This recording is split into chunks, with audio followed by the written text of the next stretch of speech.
ስሜ ኢብቲሳም ኻሊድ መሐመድ የመኒ ስደተኛ ነኝ 10 አመቴ ነው ኢትዮጵያ ውስጥ ያለው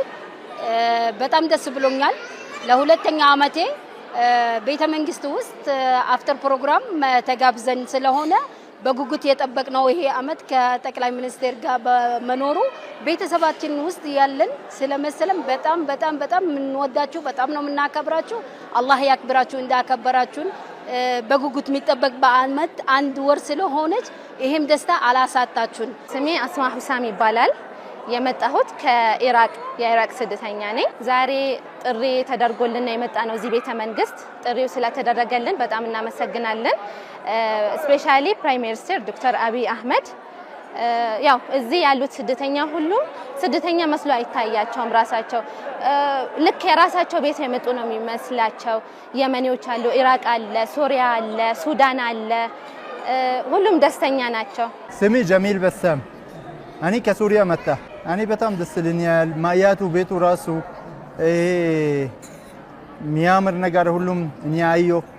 የኢትዮጵያ የድሮ ነገር ሁሉ ሲያሳዩን በጣም ደስ ይላል በጣም በሰላም የሚቀበሉ ሰው እንግዳ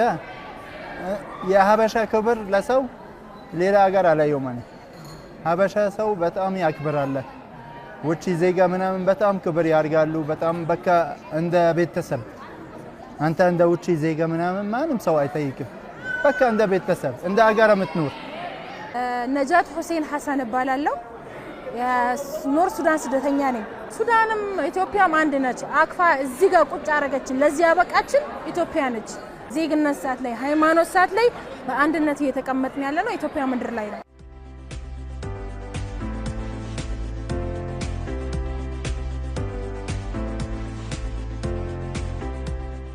በአለም ደስ ይለኛል እዚህ ይሄ አገሪ በቃ የሚሰማኝ ነገር አገሪ እኔ እዚህ ምን ኑሮ 11 አመት ኢትዮጵያ ማለት ባይ ዘ ዌይ ዜግነቴ ሱዳን ስለሆነ አይደለም ብዙ ነገር አለ ብዙ ነገር አሳልፍ ያለ ኢትዮጵያ ላይ ምን ብትለኝ ስትራብ የማይፈልግ ህዝብ ነው ስትጠማ የማይፈልግ ህዝብ ነው ይሄ ሁሉ ስደተኛ ተቀብሎ ያኖረ ነው ያለው ገባክ አላህ እድሜውን ያርዝምለት ፕራይም ሚኒስተር ዶክተር አብይ አህመድ በጣም ትልቅ ነገር ነው ያያረግ ያለው በአሁን ሰዓት ላይ ለምን ስደተኛ መቀበል ማለት ትልቅ ነገር ነው ጠቅላይ ሚኒስትር አባት ነው አባት በሩ ከፍቶ ልጆቹ ሲቀበል አላህ እድሜህ ያስረዝመው አባቴ ቤት እንደሚሄድ እንደ የመን ስሜቱም ስላመጣህልኝ ፈጣሪ ይጠብቅህልን ወደ ላይ ያርገህ ከፍ አርጎህ ያሳይ